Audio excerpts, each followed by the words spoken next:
For those of you who don't know me already, my name is Rich Seddon, Managing Partner at PMI. You'll see on screen my LinkedIn details. Please do feel free to link in with me. It'd be great to hear from you. And any questions that we don't get a chance to do, just pop them over to me on LinkedIn. We're getting a lot of traffic in this format, and we really do welcome the interaction. So yes, please do get in touch. So today is all about decision making and good quality decision making processes. What we're going to cover is some context, first of all, and explore why decision making is important, why we so often take it for granted. And I'm going to share with you some insights and observations. This is based on my research and my professional practice as a consultant. And then finally, we're going to round off with some theories of some things that you could try yourselves based on the content that I'm going to cover during the session. So let's start talking about this context then. It's fair to say that we take for granted in the majority of occasions, the decision-making processes that we undertake. I've seen several pieces of research that estimate something like 35,000 individual decisions per day are made by a person. Those range massively in sophistication and in level of detail, from the relatively mundane, which shoe you put on first, your left or your right, through to major life-changing strategic decisions that clearly don't happen every day. But there's a whole spectrum, and without realizing it, we're making different decisions as to how to address those challenges. And clearly there's different levels and different levels of appropriateness. Some of them are subconscious, some of them are less so, and we're much more cognizant of how we're making those decisions. But my point is this: if the average person is making 35,000 decisions in a single day, in a large organization, that could add up to hundreds of millions of decisions in a day. And run with me with the theory that if an organization is the sum of its parts as a system, organizational decision making therefore is cumulative and becomes part of those sum of the parts, and the quality of those decision making, therefore is critical. This is my theory. Individuals building up into the organizational decision making to affect the quality of the decisions that are making, and therefore the outputs of an organization. And it's worth making this final point on this slide, that decisions are interdependent. Each one in some way will relate to another decision. And when we put it in this circular model and think about it, it demonstrates the need for good decision-making processes, and also, as I'll take you through, the risk of poor decision-making processes. So here's my theorem. The purpose of decision-making is to achieve better outcomes. 4 words, very simple expression of why we make decisions. And I'm going to put this, I'm calling this my brackets. So let's bear in mind these brackets for this webinar today. So everything we're talking about here, the purpose of a decision-making process is to achieve better outcomes. I've tried several times to argue with myself about this definition, and I've struggled, which is unlike me, but it feels, run with me with this one, it feels a fairly robust assumption. So we'll be coming back to that as we progress. So before I go any further, I'm just going to comment on the nature of this presentation today and the webinar itself. As a practicing consultant, I've had the privilege to witness a multitude, many thousands of business decisions being made by clients. They range from the major strategic restructuring kind of decisions right through to the everyday, mundane, operational, day-to-day operational decisions.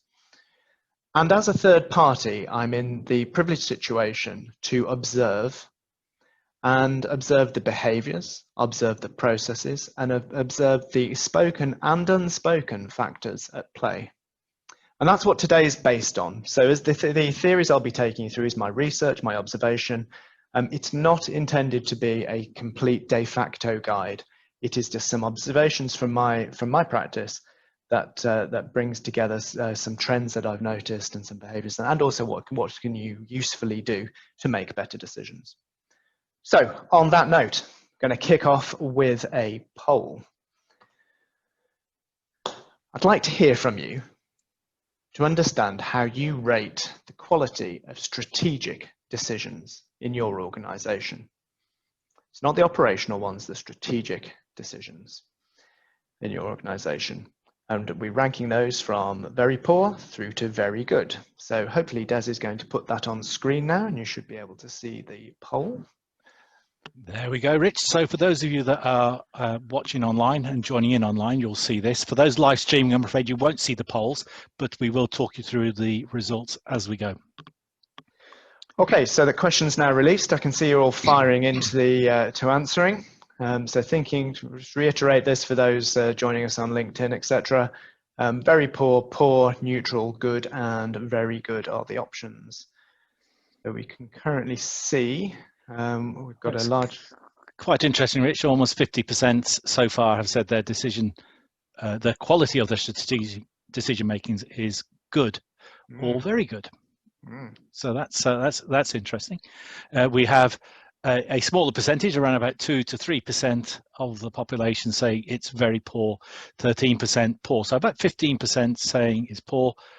And I think at that point, let's close that and share the results so everyone can see it. We'll do that. So you'll see the results appear on your screen now. And obviously the one that was identified the most frequently was good. Now, Rich, that's an interesting pattern of results. Does that surprise you in any way? It does. It certainly does. The good is stronger than expected. So typically in this kind of question, you end up with a stronger bias towards neutral. And depending on the question, and I deliberately pitched this as strategic decisions, on operational decisions, it does tend to be skewed very much towards the top question, so around the poor and the very poor, when I've tried this kind of question in the past. So that does surprise me. That's excellent and great to hear. So in which case, I am looking forward to some really good interaction on the Q&A desk then. As you can share your experience and questions in relation to the content that I'm going to cover today. Thank you, Des. Right, so for those who are live streaming, let me give you those results. Good was 47%, very good was 7%, neutral was 31%, poor was 13%, and very poor was 2%. So interesting results. Thanks, Des. Okay, thanks for that. Always useful to hear from people. So thinking about, I kind of keep coming back to this 35,000 decision making, 35,000 individual decisions and the cumulative power of those within organizations. And my thesis is this: if you can incrementally improve those decision making processes, even by a small margin, given the sheer volume of them, there is a lot to be gained.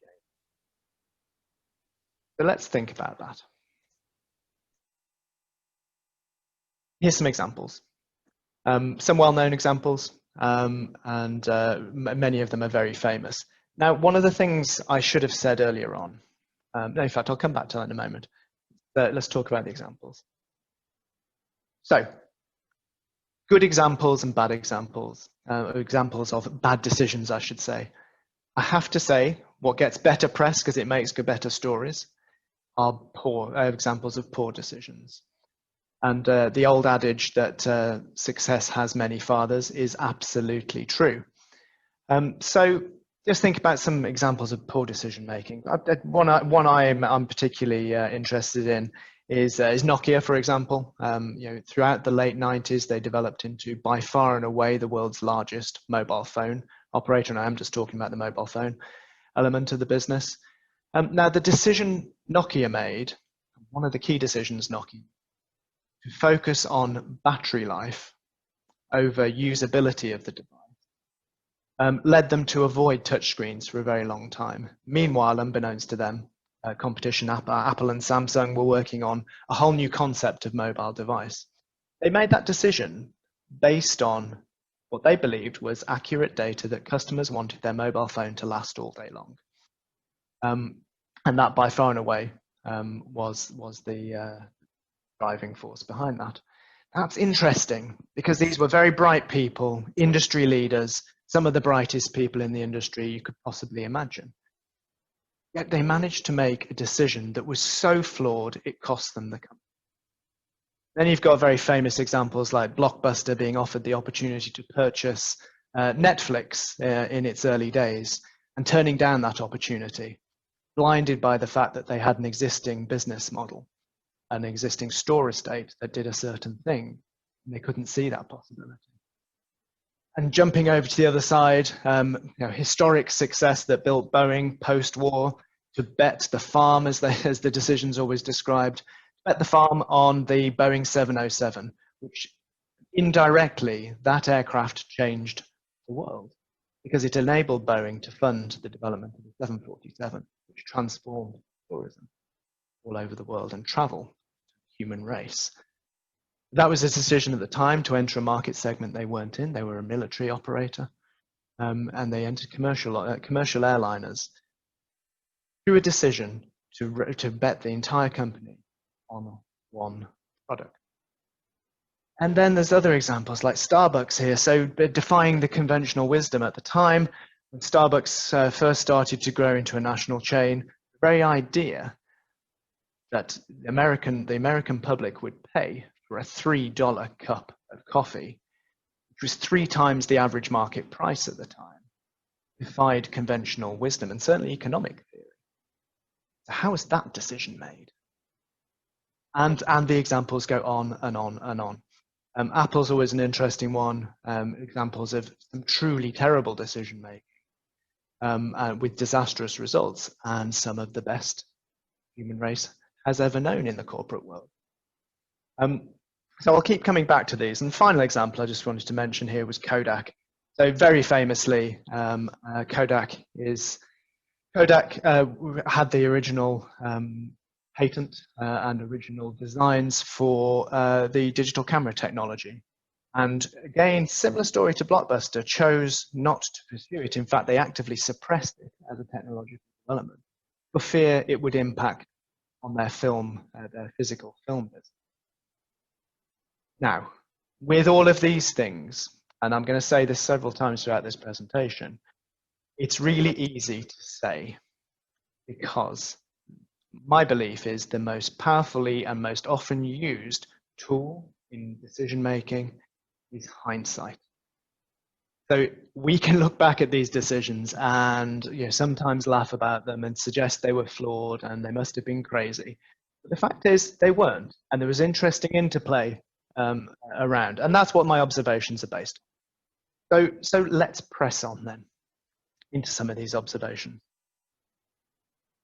First thing is tools. So one of the things I've observed is a plethora of decision-making tools, an overwhelming plethora, I should say, of decision-making. Some are more useful than others. We've now got to the position where there are decision-making tools to make a decision as to which decision-making tool to make a decision with, if anyone can still follow that sentence. And my point here is mentioning the tools is that it's about experimentation for me. My observation is finding the ones that work and don't shoehorn them in. I'll talk about some other tools later on. But again, repeating this, when we're talking through these examples, the most frequently used tool I've observed, certainly to critique observations, decision-making, is hindsight. And that can sometimes be damaging because I've got this theory around decisiveness.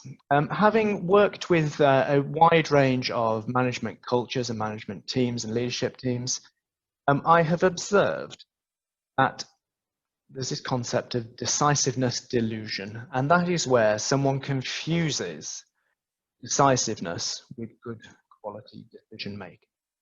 i.e., I can pick an option and go with it quickly, rapidly, confidently, and it's perceived to be a good decision. It isn't necessarily the case. It very much depends on the decision itself But I do find the bravado that can be connected with that can very often be confused, and it doesn't help in some of the things that I'm going to describe shortly.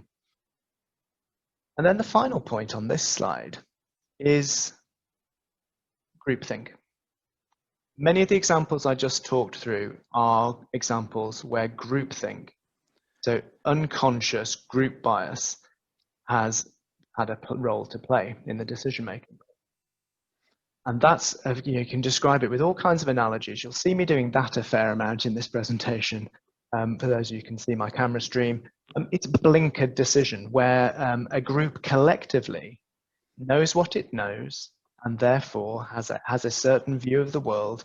And it's something to be very aware of, and I've seen it a lot. And it's particularly something I'm particularly able to do as a third party.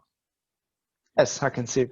Rich, it's not a question, I'm afraid. We're having some occasional interference with your microphone, so we're just wondering whether or not you could change headsets. Well, I made a decision to have a spare sitting here, so just bear with me, ladies and gents, and I shall change over. And thank you, Mark, for putting that onto the question box. Thank you. Probably doesn't help that I never stand still either, Mark. Okay, so just... Hopefully that is better. Des, if you could just confirm that that's working better.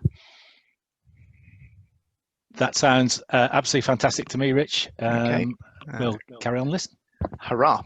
Fantastic. So apologies for that, folks. Hopefully I'm coming through nice and clearly now. I was pre-warned that might be a problem, so we've got this backup ready. Okay, so let's go back to the decisiveness delusion and groupthink. So the point I was making around decisiveness is confusing rapid, confident decision making with good decisions. The two can equate to each other, but not always. And then finally, the concept of groupthink. And my point I was making there before I swapped my headset was the risk, and many of the examples that I talked through were examples of groupthink, where the perspective was that of the group of people that were making the decisions. It's very difficult to see outside that because you know what you know, and it's difficult to know what to understand and have a concept of what you don't know. So we'll talk more about groupthink as we progress. Okay, so the imagery I've chosen for this set of observations is that of the classic iceberg analogy. There's only so much of it you can see above the surface. And that applies to emotions, assumptions, and excessive optimism. So one of the things around emotion is recognizing, and I'm not making a judgment as to whether emotion is a good thing or a bad thing, by the way, but one of the things I've observed is that we need to recognize that as a species, we are not necessarily a rational species. So my point is recognize that and don't fight it. There's a lot of, just heard me made reference to gut instinct, ego. There's a lot of that connected with decisions and having nerve, fortitude. There's a degree of heroics thrown in here as well. But it plays an important part in the quality of the decision-making process, and that it can inhibit it for the worst. So it's one of those additional things to be aware of. And the same goes for assumptions. I have lost count of the number of times I've been in a decision-making meeting with clients and customers of ours in all kinds of settings, where it's apparent that the people within that meeting and the people participating in it haven't shared or defined what each of their assumptions within the meeting are or about the subject are. And it's a fairly simple thing to solve, yet it occurs over and over again, where it's a long way into the discussions around a decision that it comes to light that someone has a different assumption set. So this stuff below the waterline, like the iceberg, that has the ability to sink the ship, comes to light. And I'm genuinely puzzled by that, yet it happens over and over again.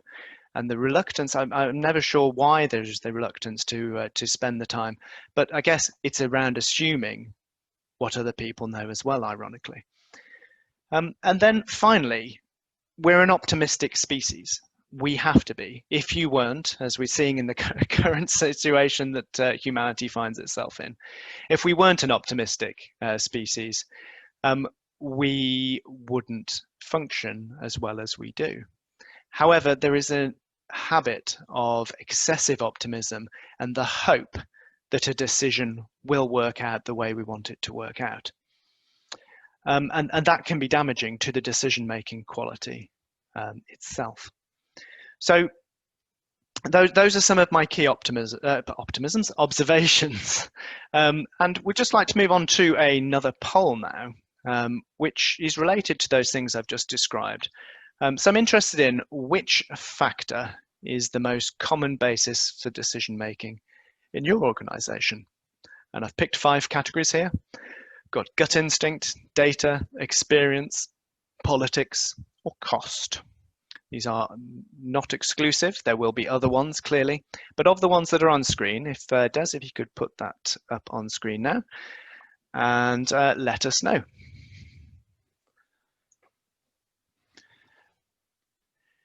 Okay. Well, it's fascinating at the moment. It looks like it's pretty much even Stevens. The data, experience, politics, and costs all sharing an equal proportion at the moment, which I find fascinating. Yes, without wanting to influence the voting process at the moment, I was about to share my biggest surprise, but I'll wait for that. Yeah, it's really coming out very evenly at the moment. Really, really good. Okay, I think then, so for those who are live streaming, we're about to close the poll. So if you want to, so those of you, I'll explain to those of you live streaming what the results are. I'm going to end the poll now, and I'm going to share the results. Now then, Rich, what do you think about that? I am extremely surprised by gut instinct having a 0% on it. I was careful in the crafting of the question, that the question we're asking is the most common basis, not for what basis are decisions made. So clearly, I would suggest people have read the question correctly, which is carefully, and interpreted it, which is fantastic. So what we've got here, so we've got an even split, so almost 25%. There or thereabouts across data, experience, politics, and cost. I'm also surprised by that even split, really surprised. Slight lead on 26% with experience and cost. But yeah, how flat that is really intriguing. We'd be really interested in hearing in the chat, actually, if you've got any theories on that, or anyone would like to add any comments on that. We'd really like that, and come back to it at the end of the session. Put it in the chat or the Q&A desk, and we'll come back to you. So that is really interesting. What it has demonstrated is the split of some of the points I'm about to make, that all these things are a matter of balance. So that's really interesting. Okay, so bear that in mind. I'm going to leave that on my other screen while I press on to talk about some of the factors for successful decision making.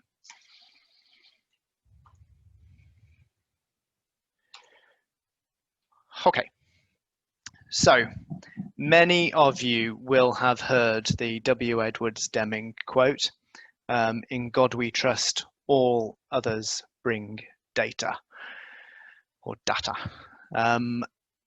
The Oracle of Cuddington, otherwise known as my colleague Des here, who's facilitating today, also adds on to that.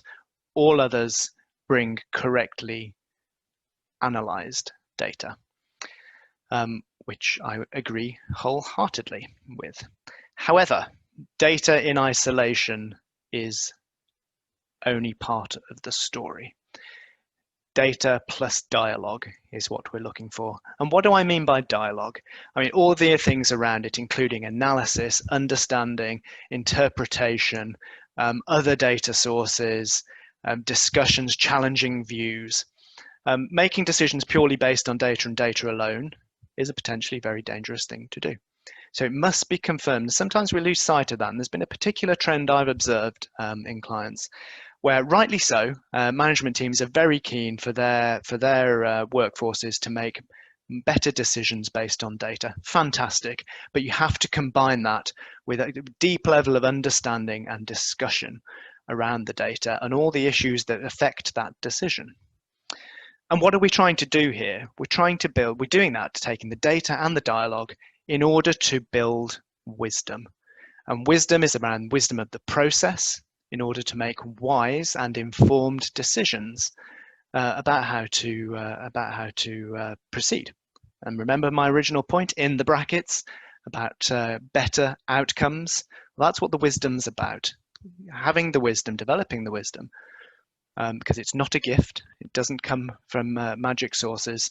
It can be created, and you develop that deep, in-depth knowledge of the situation and that wisdom in order to make the better quality decisions to produce the better outcome. Des. Right, Rich, we've got two questions actually popped in. One from KB, Karen, and Karen is saying, I would say that data is mostly used for justification and validation, which feeds into decision making. However, it is cost that is the heart of whether projects go ahead or not. I'll let you answer that question, Rich, and I've got one other from FD, Philippa, who I shall go through in a little while. Okay, so the first part of that question I agree wholeheartedly with. Yes, absolutely. Data is often used for justification, and as we all know, you can also skew data, whether it's the way you describe it, whether it's the way you choose to display the results of it, or what gets hidden in the detail to tell the story that we want to tell. And very shortly I'll be talking about biases, and I will try and remind myself to reference back to this question. As for the second point around cost, I think that is entirely situation dependent. In many circumstances, yes, I would agree with that. It depends on what the project is. In some circumstances, the decisions fly in the face of that. So I think that I'm more on the fence with that one. I would suggest that it very much depends on the situation. But thanks for the question. Okay, so we got one other then from FD, Philippa in this case, and her question came through almost immediately after the actual survey, and it is this, Rich. I said that we use data to make decisions, or at least we say we do, but often our decisions are a bit off the mark. Mm-hmm. What are your experiences of that? Entirely compatible without wanting to elaborate too much. Yes, absolutely, and that is where Des's point around correctly analyzed data is why it matters. The data is one thing, and you can make very, very heavily skewed. Look, I trained originally as an economist. If anyone knows how to skew data, it's an economist to tell the story that you want to tell. And that's a really key thing with this interesting this point of bias that I'm going to talk about on the next, in fact, 2 slides time. I'm going to talk about bias. The message I'd give you now is try as much as possible to substantiate that and be aware of it in order that you can act upon it. Great, Rich. Before we move off that then, I'd like to thank Karen, and also Philippa, but we've had a question coming from NS, so Nahid, who asked the question, how do we deal with data integrity, as data integrity makes or breaks the process success, and how much this costs and impacts the decision quality? Nahid, I will thank you. Hello, by the way, and I will come back to that question because I've got a point on it just in a couple of slides' time, if I may. Thanks, Rich. There are other questions. I'll come back to those in a little while. Great, thanks. So the final point I'd make on this slide, just before I move on, and actually does respond in part to your point here, your question, Nahid, is when analysing data and the dialogue that needs to surround it. Part of that, and this is a PMI presentation, so it'd be remiss of me not to talk about understanding variation within your processes. The question to ask yourself is, can you understand whether you are able to detect common cause or special cause variation within the data that you're analysing? If the answer is no, try again. And that's probably the most concise thing I can say related to the data point. So I think that does relate to your question, Nahid, there. And then I'd further back that up that if you do answer no, prepare to be wrong, i.e. prepare to make the wrong decision. So put those two things together and let's bear this in mind. So factors for success continued. One of the things I've observed is agonizing by groups of leaders over decisions. And one of the things I have very, very rarely seen, and where I have seen it, it was extremely successful, is having an approach for rapid appraisal, a triage, if you like. And it's not to make the decision quickly, necessarily, but it is to decide if you can make a rapid decision. Is this something we have the facts and the necessary data and information and context to be able to make a decision now, or do we need more time? That rarely happens. We dive right into the detail, and that can be damaging. And so really useful, have a method of rapid appraisal and decide if you can or can't make a decision.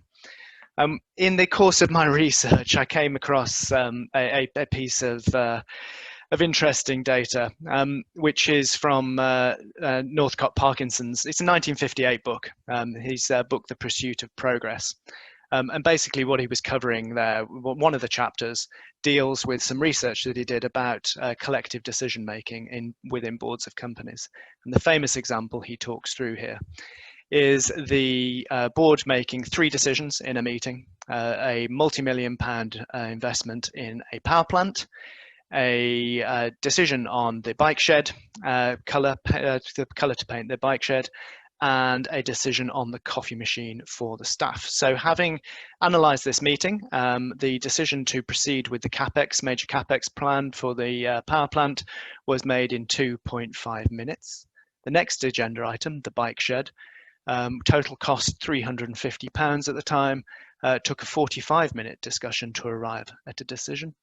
And the third, the coffee machine, bear in mind this was 1958, costing £21. The committee discussed the topic for 1 hour and 15 minutes and consequently decides to postpone the decision to the next meeting. Now, Parkinson describes this phenomenon. Sometimes it's called the bike shed effect, but his proper definition of it was the law of triviality. And that's partly what I'm alluding to here. The rapid appraisal and triaging enables you to deal with the law of triviality. So moving on from that, being prepared to change course. Now, I have quite an issue with this because changing course is often perceived as a weakness. We call them U-turns. You get criticized for them. It's a sign of being wrong. It's very difficult to do, especially when you've, in the old phrase, nailed your colors to the mast. It's very difficult to step back. Now, isn't that interesting when there's plenty of evidence to suggest some of the best decisions come out of course correction? And the thing that intrigues me most about that is that it shouldn't be that difficult, yet it is. And the question I always ask is, what is the potential cost of not changing course? And that's something, those examples of companies earlier on, when the writing was on the wall, but they continued down the line because that's what they declared, and that's where the groupthink was. If only they had changed course, how different things could have been.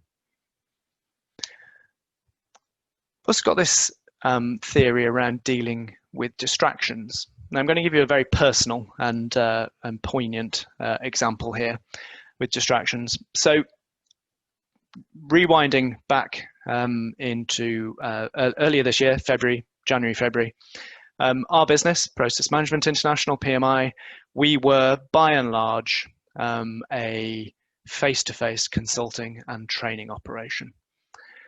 Now, the COVID-19 pandemic has meant that we've had, in common with many other organizations, had to completely rethink our business model. And one of the things we consciously did was to identify the distractions. So not other things that we needed to deal with first necessarily, but answering the question of what is going to get in the way of us making quality decisions. And in our case, it was cash.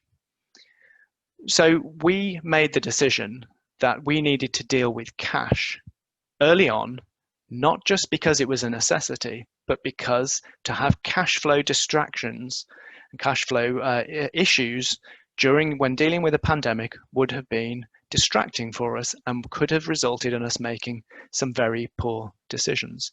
So in the old Yorkshire phrase, top at shop was cash for us. And we took actions very quickly to conserve cash, to build up a substantial cash buffer that's meant that we could operate throughout the, as it turned out, very brief period when our business as work was cancelled and we were realigning ourselves, a matter of 3 weeks as it turned out. But it's completely transformed our ability to make decisions during the pandemic. And I truly believe, and I've analysed this and I did a staff meeting a couple of weeks ago, I truly believe that getting that out of the way has enabled us to be more successful than we would have otherwise been. And that's really made me think about my own decision-making processes as a leader and looking for, and I shall continue to look for opportunities to remove the things that could impact. And particularly with cash, it's a very short-term issue. It can encourage you to behave in very short-term way. As a result of us having been able to do that, we've come out of the other side of the summer making long-term investments, which in the context of our industry is a very rare thing to be able to do. And I'm pinning a lot of it down to the fact that we dealt with that early doors and removed it from our decision-making process so it wasn't a distraction. So moving on to risk and uncertainty. So I have a theorem that we frequently confuse these two things. I came across this research by Frank Knight dating back to 1921, where he defined these two things. So we talk about risk and risk management a lot, and I do believe we mix, in day-to-day discourse, we mix the two things up, risk and uncertainty. So Frank Knight defined risk as when the probability of an outcome, good or bad, can be calculated, versus uncertainty, which is when the probability of an outcome is not possible to determine. Now, we regularly talk about, I believe, in common discourse, we talk about risk when actually we mean uncertainty. And what this definition has done for me is enable me to be cognizant of this and aware of it in my decision-making processes. Am I talking about risk, in which case we need to weigh up the measurement of this outcome? Or are we talking about uncertainty, the unknown? And I think the distinction is really useful because you can do something about the one on the left and you can decide what to do and how to respond to the one on the right. So bearing that in mind, let's step here. The understanding of risk. Now, my observation here, take that risk and we mean the measurable risk. There are wide and wildly varying attitudes to risks and approaches to risk and ways of measuring it. Yet in my experience, the two tools that are most often relied on when dealing with risk are hope and guesswork. And I think that is in part because the concept of uncertainty and risk are muddled together. And I'm sure a risk management professional would agree with me on that point, certainly around the definition, Frank Knight's definition. But for me, it really helped me think this through when considering the decision-making processes. So moving on then, constructive questioning. This is one of the biggest things that has the ability to affect the quality of a decision-making process. Style, tone, and dialogue matter. I've witnessed a considerable amount of people using the phrase, I'm just playing devil's advocate in decision-making meetings. Now, the concept is sound and necessary, but it's the style in which it's done that I've witnessed. And again, talking about this privilege that I can sit back and watch these things happening. It's not my politics, so I can observe it, and I find people misusing that approach, when actually what they're trying to do is change the decision because they don't like it. The concept of playing devil's advocate, so bringing in opposing data, is extremely valuable, but it's the style in which it's done that is important. And it needs to be backed up with clear and sound theories. And the most useful response to that, in my opinion, is how can we both prove and or disprove this theory, not just playing devil's advocate. It's more sophisticated than that to get a reliable quality decision made. So finally, and I talked about this earlier on around biases. So let's accept you can't unknow what you know, but you can recognize how they are affecting your ability to make decisions. So biases can take all kinds of forms and structures. Skin in the game is often an analogy used, but it depends what that skin is and how that is influencing your ability to make, as this image suggests, a balanced decision. Those teams that recognize their inbuilt biases make more successful decisions. It's where you can't see them or don't attempt to see them, or worse, know about them and choose not to act upon them, that you can run into problems. So let's move into some further food for thought. This is a PMI presentation. You would be stunned and amazed if you didn't see reference to this, and any of you who have attended any of our webinars. It is always worth reminding ourselves of the 3-question model, particularly in making decisions and decision-making process. The number one topic, the number one point that I witness being missed by decision-making processes and decision-making teams is question number 1 here. What are we trying to accomplish? We dive straight in to what can we do, which is question 3. We don't satisfy ourselves around question 1 early enough. And then secondly, moving into question 2, how we know we've accomplished that thing, and how we know that these changes are actually an improvement before moving into question 3 and answering it as rapidly as possible. Des, do we have a question? Yes, sorry, Rich. We got 2 actually that popped up. One from SS with Sajid, and another one from NS Naeed. Naeed, can I ask you to retype your question though? I'm not quite understanding the gist of the tail end of the question. However, I do have one from Sajid, so thank you, Sajid. And Sajid is asking, I would be interested to hear what Rich's view is about incentivization and how it supports success of good decision making. Aha. Thank you very much for that question. You've got me on a Friday afternoon. Bear with me. I'm aware of the time. It is one of the biases that could be included. It's a great question. Incentivization schemes, no matter what they look like, should be recognized at the potential for them to influence the quality of the decision you're making, be it long-term or short-term. Jump back to the Kodak example there. All of those guys were incentivized on 2 to 3 year incentivization plans. It wasn't in their interest at that point to bring in digital photography. And that cost the company and all of its shareholders the company.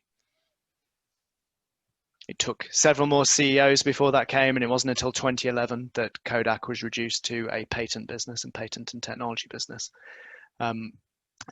But that was one of the key biases, I would say. Of all of these things I've been discussing here, I'd categorize that in there.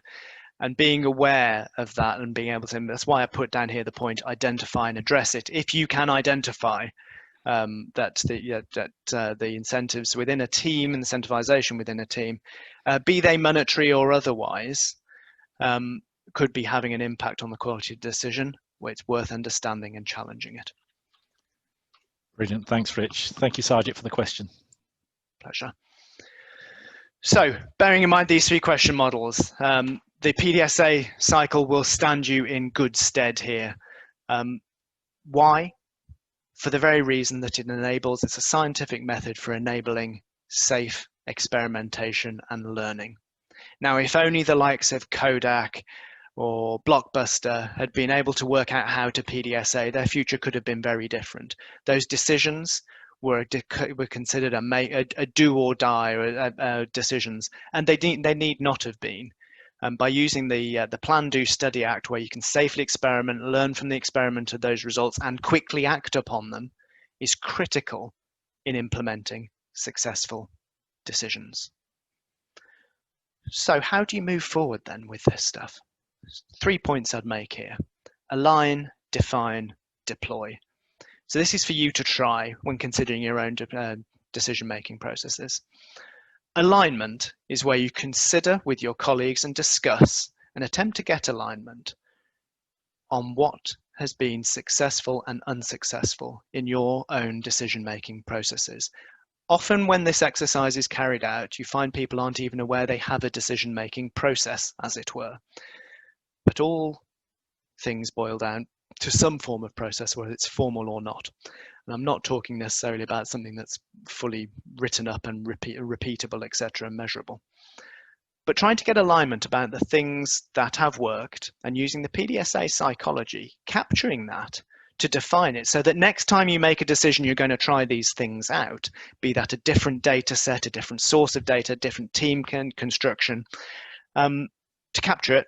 And then finally, the deploy bit is the last, it's PDSA in action, giving it a go and learning from it. Putting these three together is the most important piece of advice I can give you. Putting this into action so that you are planning, doing, studying, and acting to change your own decision-making processes. In other words, experimentation, because there is no one size fits all here. And that's vitally important to remember, that there is no, that's why I mentioned the tools earlier on, some are more useful than others. It depends where you are and where your context is, and it's the only way to find that out is by experimenting. Okay, so I'm going to move into the summary. We've got a few minutes left, so if you do have any questions, please put them to Des. So, summary of my key points as to where I'm at. Remember the potential impact of the decisions you make within your organization. So the power of the 35,000 decisions, incrementally improving those can make a big impact. Similarly, think about those 35,000 decisions deteriorating in quality within your organization and the power that that can have on your business.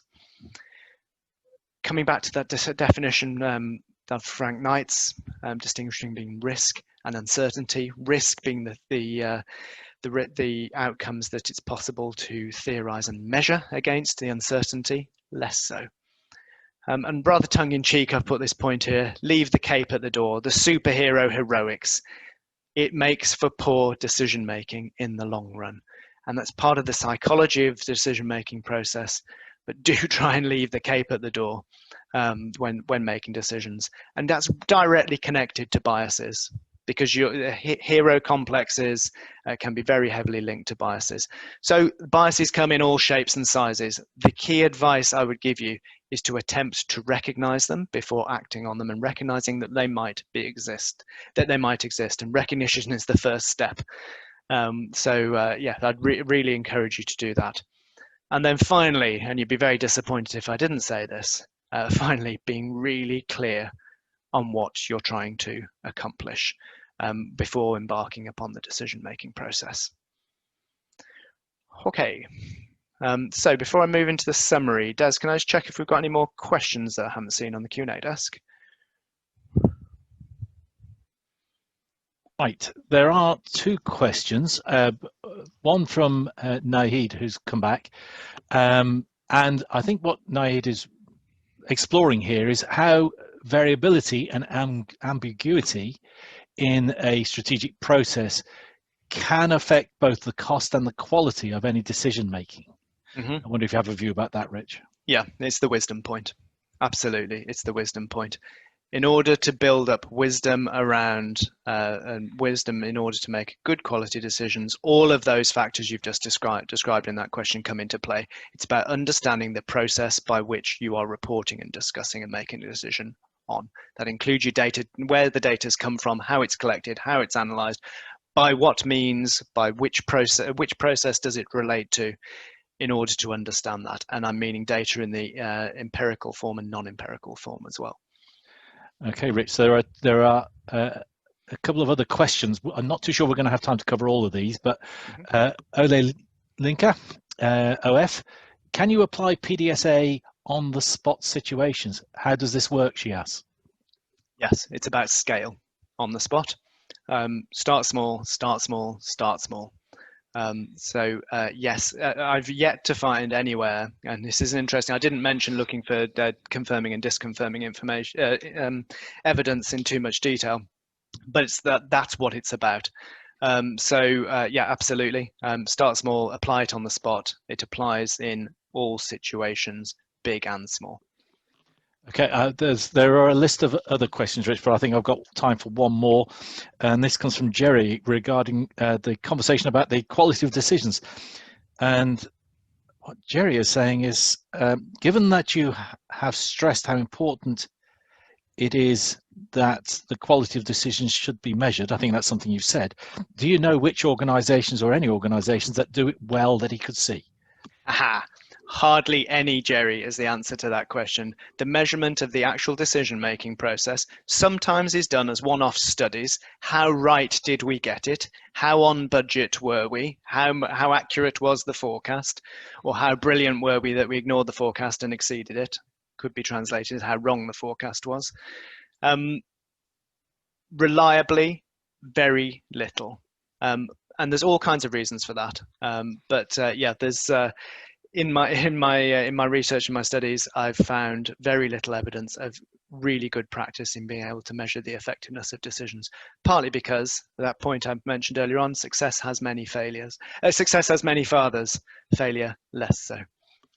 Okay, one final thing then, Rich. Alexander made a comment back when we were doing the polling, which factor is the most common basis for decision making for your organization?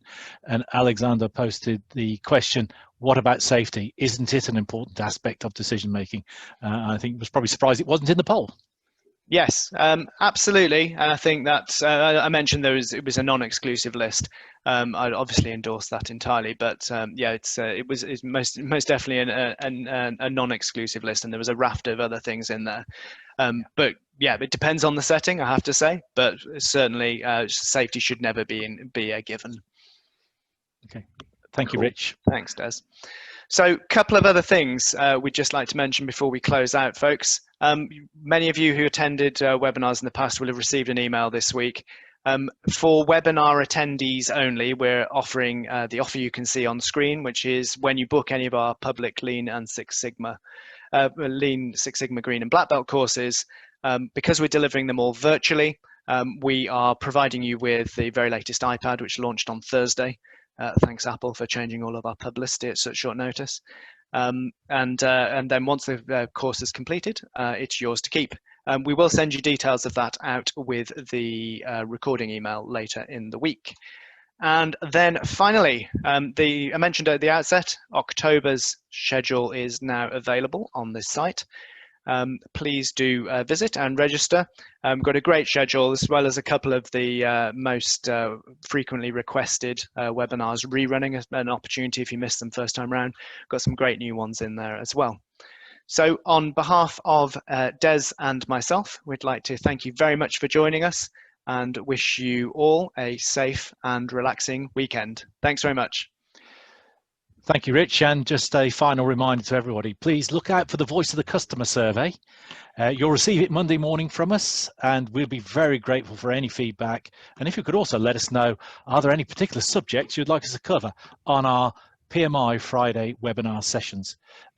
From that basis, on behalf of all the PMI team, we wish you, wherever you are in the world, a fantastic, restful weekend. Thanks, Des. Cheers.